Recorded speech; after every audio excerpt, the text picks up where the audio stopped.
Ngayon po, tingnan natin yung ating tinanim na mais na sweet corn, kung sumibol na ba.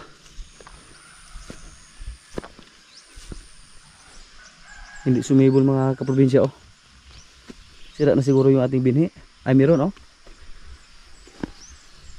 Yan, sumibol na. Sumibol na yung iba. Yan. Sana po hindi kainin ng manok. Ang problema natin ito baka kay-kayin. Ito oh. Inain ng kuan. Mga insekto. Kaon oh. Sayang mga kaprobinsya. Yan. Putol. Sayang. Tingnan natin sa sunod ng mga araw kung makasurvive ba yan. Hindi ba yan maubos. Maganda sana pag ganito lahat oh. Pero yung iba pinutol. Parang mga alisuksok ba yung kakaon. Pero sumibol na sana. Oh, pinutol mga kaprobinsya.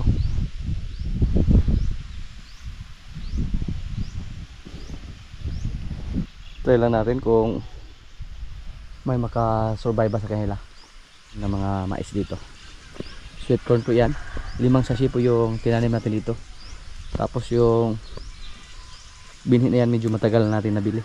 Nakala ko pa nasira na yung binhi na yan, pero napapansin ko po dito halos lahat sana ang sumibol pero kinain ng mga insekto. Yung ipang putol, pinutol nila yung dahon. Sayang no. Medyo mahal po yung sachet ng sweet corn na binhi. Nasa mga 80 plus siguro yun. Tapos mga ilang seeds lang yung laman. Tapos yung mga luya natin dito, may mga sumibol na din sa ating luya. Pero nag-order po tayo ng binhi ng luya para taniman ulit yung mga area na hindi nabuhay yung luya or hindi sumibol. Yan o. Pero maraming damo.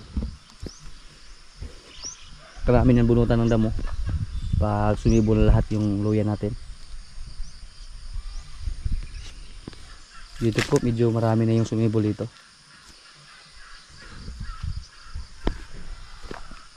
Lalo na yung andito.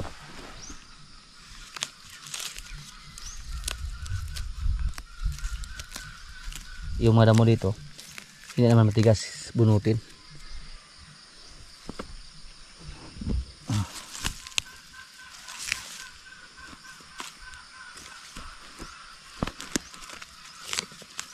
May mga hindi pa sumibol dito.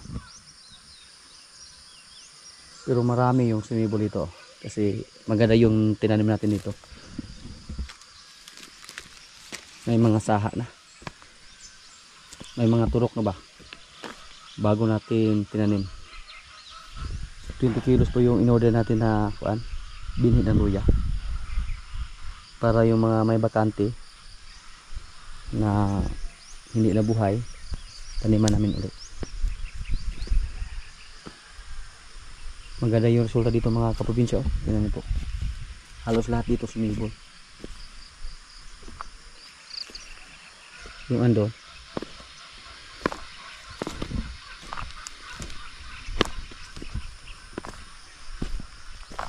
Wow.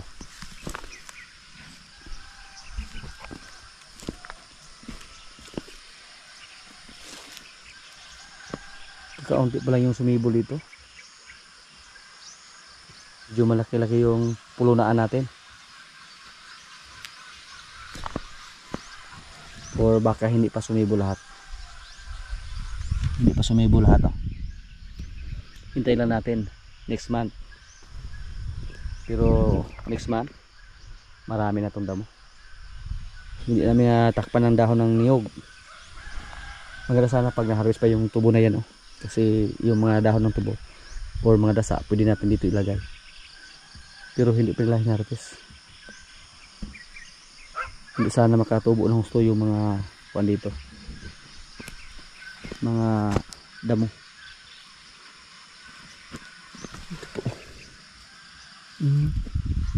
Yung ganito, sureball na po to. Nanay mata.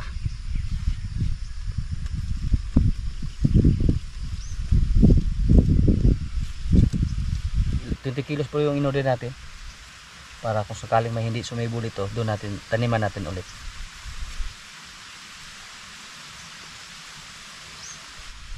Tapos magtanong tayo baka bumagsak yung presyo ng luya. Tapos na yung December. Parang naano din yung tinanim natin na luya. Oh. Tinanim natin ito ulit.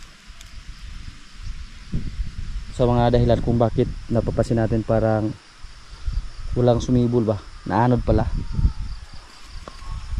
Sa mga nakaraang linggo po, nagkaroon dito ng malakas na ulan. Yan o, nagkalat dito.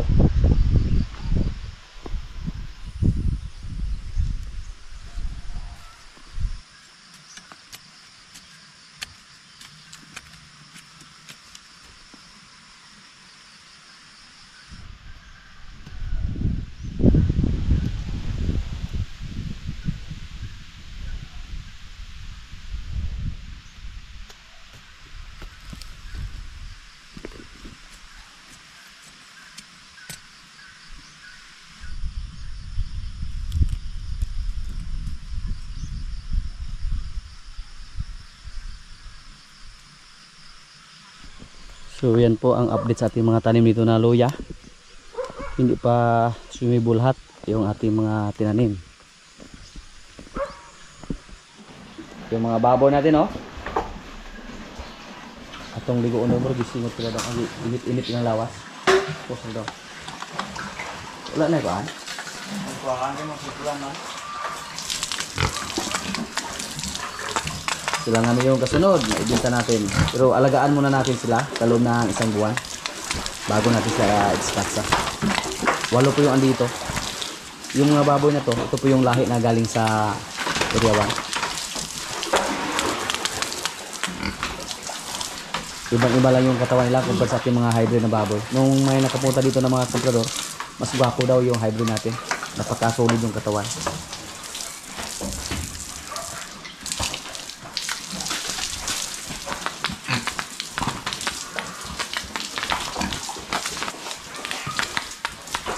Isang buwan na lang yung hintay natin. At sana po, halo pang tumaas yung presyo ng baboy. Yung ating labing isang baboy, medyo goods na yung presyo nila. Naibinta po natin sila sa halaga na 215 per kilo. Yung labing isang nating baboy.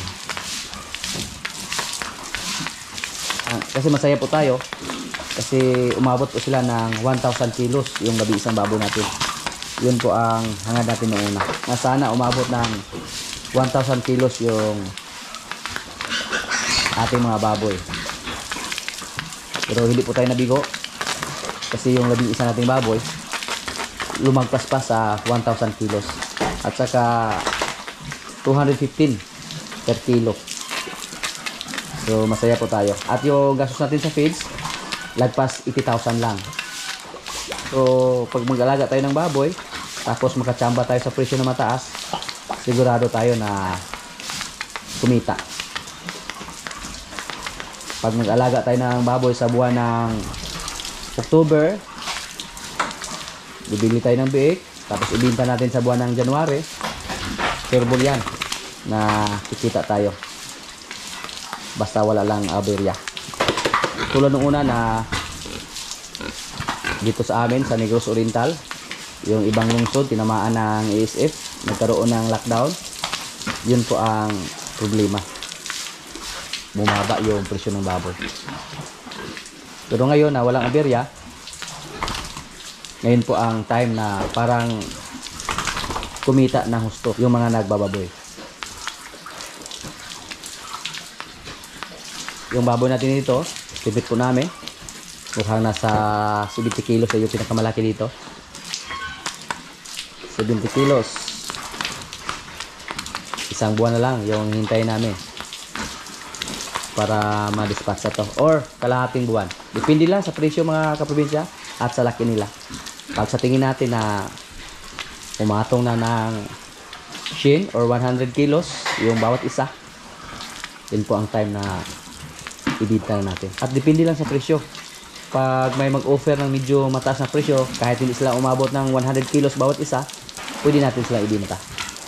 Sa tingin ko po, mahirapan tayo mag-target dito ng 2 tonelada. Kasi ang ibenta natin dito, 20 heads lang. Magtira tayo ng 2 para gawing inahin. Katawan sa ating mga baboy dito, madumi.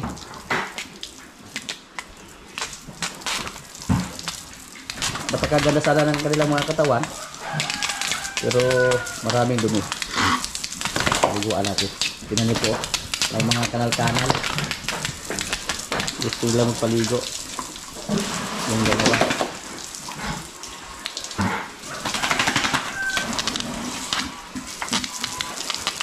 Napapasok natin sa ating mga baboy dito na mga medyo hybrid. Kakaunti lang yung kain nila, pero yung katawan nila napaka ganda naman. Yan po ang napapansin. Mas malakas kumain yung nasa kabila compared dito. Pila ka sa kilo, Aribaw? Pila ka kilo ne? Ato pikas. Oh. Ito. Kalahati lang. Kalahating kilo yung diferensya. Pero yung katawan,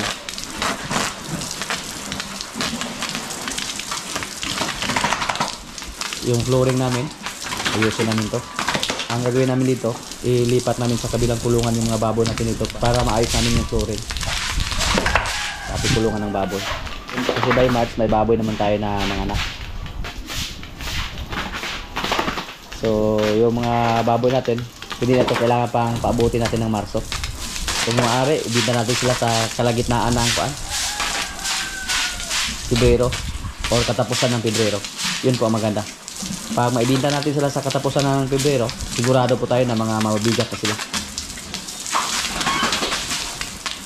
Sana umabot sila ng mga 90 kilos or 120 kilos lang para sigurado tayo maabot natin. Hindi lang natin taasan. Isa pagkadumi.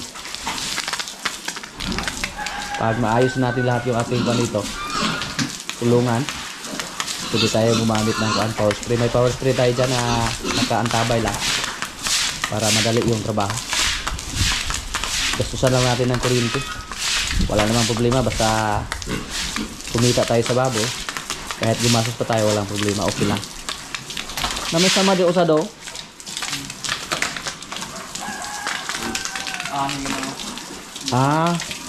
Sangit ana tong gamang akuan. Nipple, yung sa automatic drinker namin.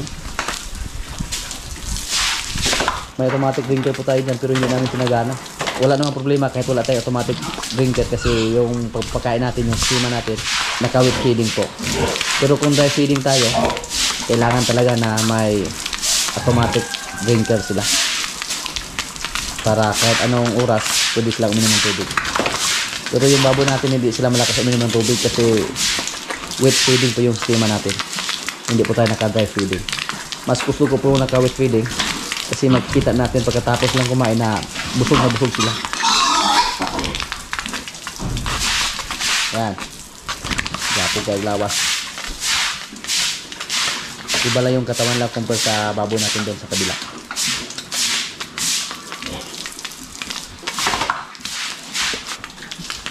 Malinis yung katawan nila. Hindi na katulad kanina.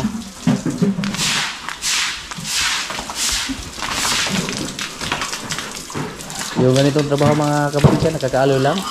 Yung pagpapaligo ng baboy. Tapos may puntos pa yung pagtrabaho natin. Ito yung kilig ni Mrs. Nagpulo pa silip sa tubig ba. Pero ito po mga kaprobinsya, medyo maliit po sila. Kasi hindi po sila sabay-sabay pinanganak. Huli po sila, silang 8. Mas una pinanganak yung andon. Tapos yung kasunod yung sa kabila. Yung andito. Ano? Dito tayo magpili ng 2 inahin. Piliin natin yung maraming didi. May napansin ako dito na medyo marami yung kanyang didi. Pag magkapili tayo dito ng dalawa na inahin mga kapatid, balak ko po na German Petrel din yung gamitin natin na similya para magkaroon tayo ng pure na German Petrel.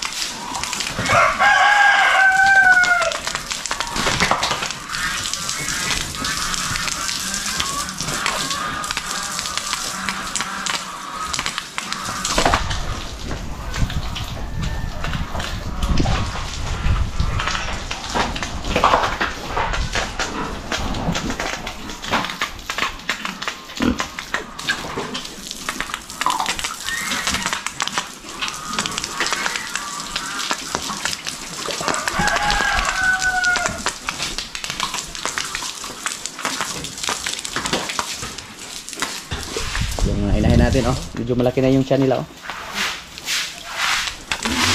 pero yung inahin natin dito, pinakamarami sa kanyang anak nasa siyam lang, siyam, 8. Yun lang po ang kanyang anak. Hindi umabot ng kahit 10 lang, pero kahit may 8 or 7, masaya na tayo dyan. Hindi na tayo masyadong lugi.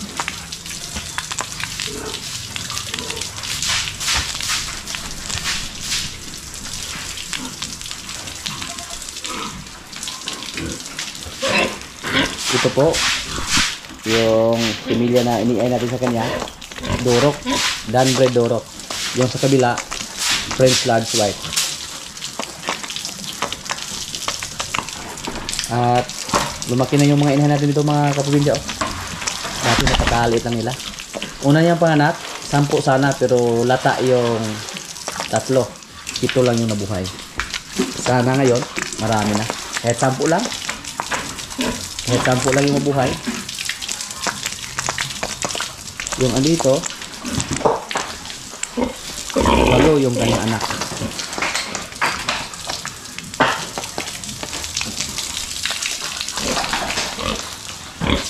Ito po mga kaprobinsya, maganda yung lahi niya kasi maramihan yung kanyang anak. Hindi bumaba sa 10. Nung una, 11. Tapos 12, 13. Balak ko po sa sunod na ipaiiay siya. Yung magandang klaseng similya yung gamitin natin. Tapos magpili tayo ng isa na gawin natin inahin. Hindi lang natin tuluyang tanggalin yung lahi ng ating mga baboy na galing pa sa area 1. Yung baboy natin ito, bahid kayo sila matulog. Napakaganda tingnan. Yung andito, nagkalat lang. Yan po ang napapansin ko sa ating mga baboy dito. Parang nag-arisin sila ba? Yan.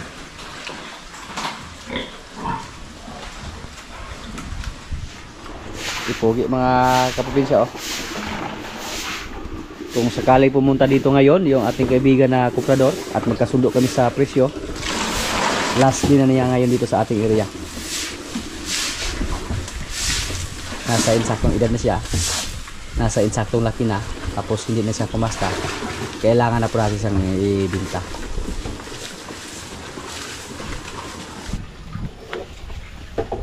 Ang problema ni Pogi, gusto niyang gibain yung kanyang kulungan dito. Babay, Ge. Wala naman tayong magawa, yun naman ang pakay natin, mag-alaga ng baka para pag malaki na ibinta, para mapakinabangan, para kumita tayo, para may pambili tayo ng feeds.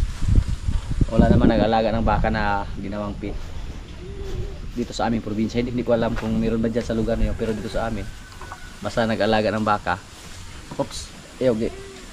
Hindi po pet yung target. Nag-alaga po ng baka para pag malaki na maibinta siya.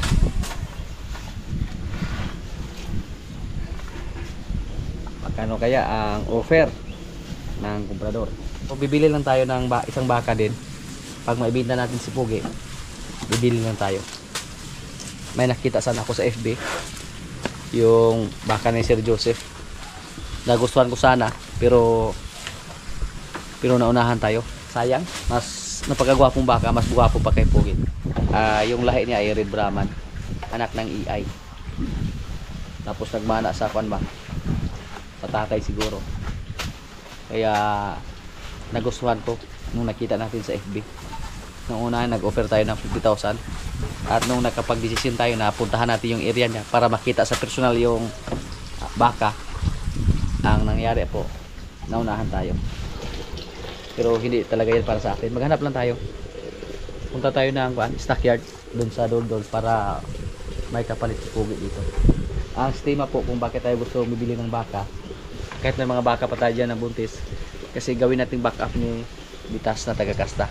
Si Limer, parang hindi pa natin siya maasahan.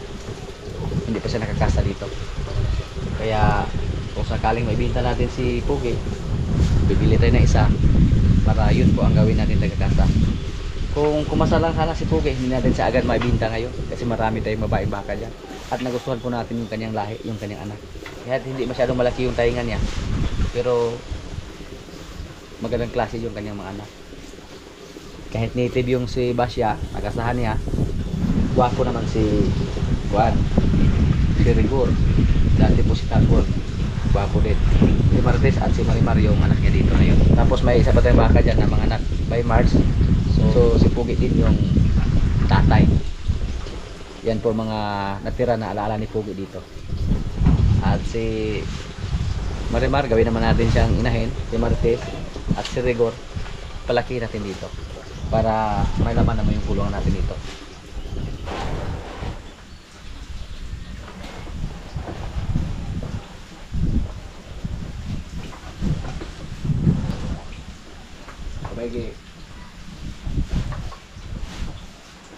Kung hindi lang tayo sana naunahan sa baka na nakita natin sa FB,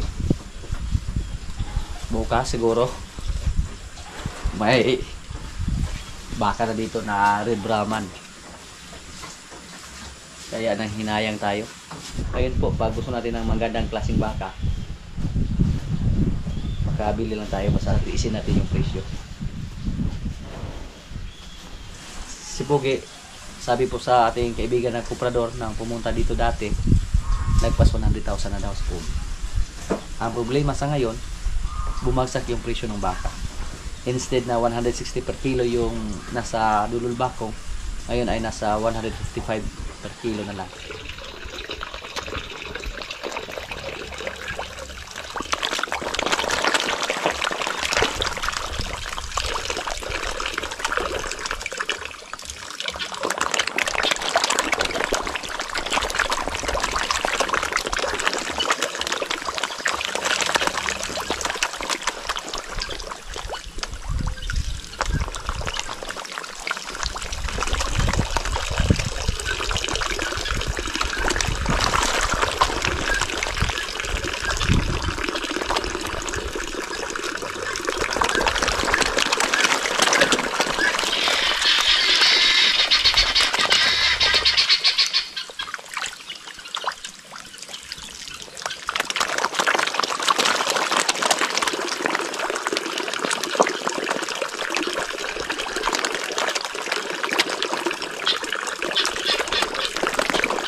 Sayang po sa ating ibon mga kaprobinsya, oh. May isa tayo nakita na patay, oh.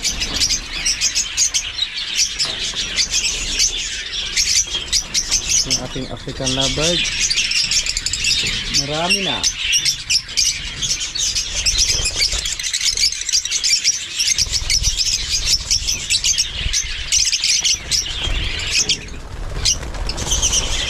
Hindi na natin na bilang kung ilang heads yung ating mga African lovebird dito.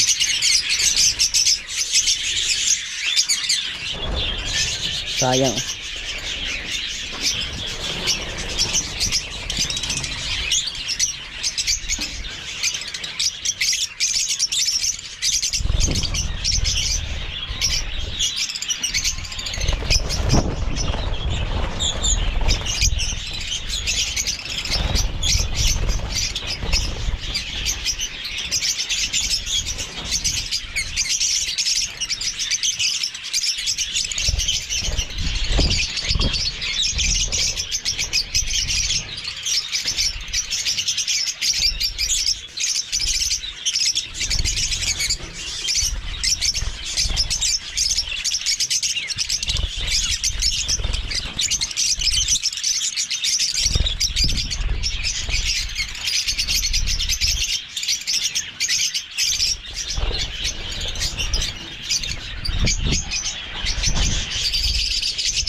Sa dami na ating mga alagang ibon dito, hindi talaga natin maiwasan na may mamatay.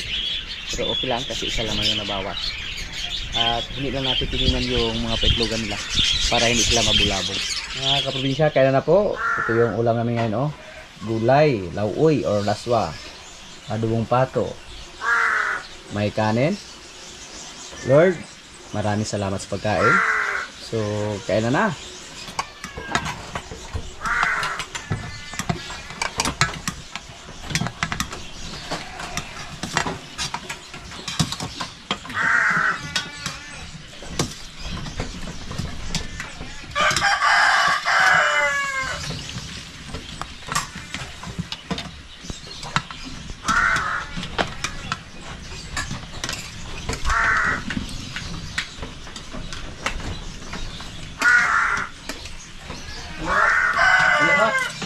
Kumahawak. Itu ada gamay do. Ano ka? Ito. Asa ka do? Dara. Gisa ba? Hey. Ano pisto dra? Wak, ayun.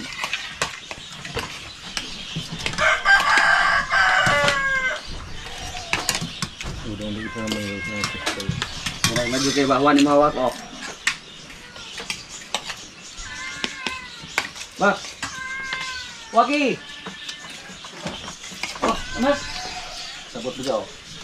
Waki. Wak. That's what. Wak lagi aja. Waki. Ini. Boleh, Wak, boleh.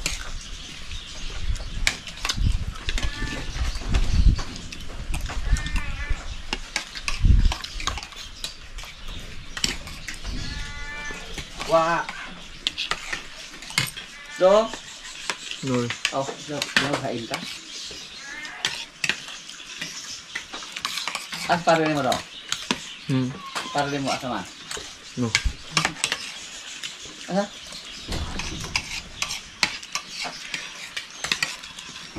Masaya yung alaga ating wak na nakalabas. Wake.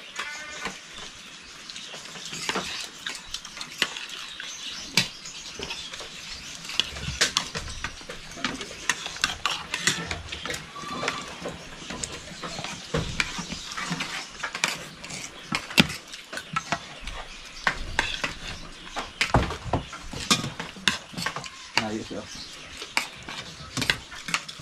Wak. Ano ba?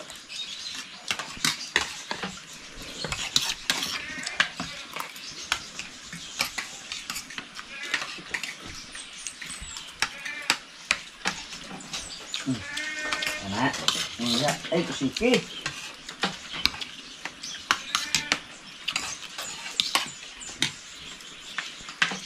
Puno na mo ho, kaya mahal na mugas ha.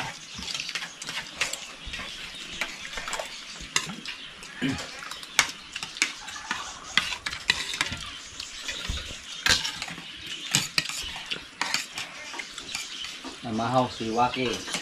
Wak, mahawak. Pare yung sumagot.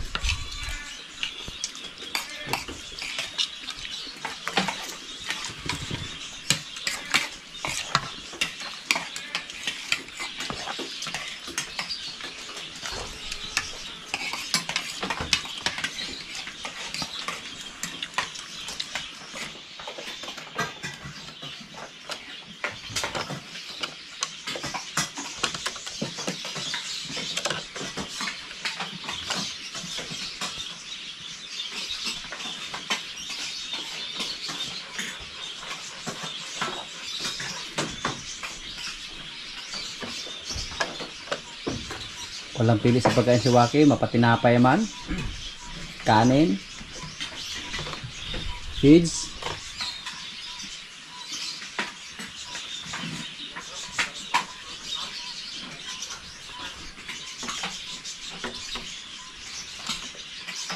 Naginutan na ha.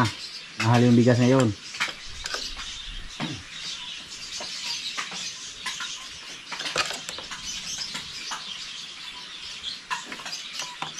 Simutin mo.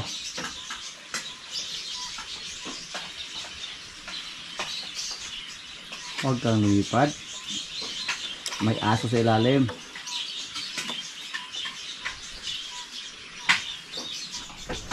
Smile ko daw. Yeah.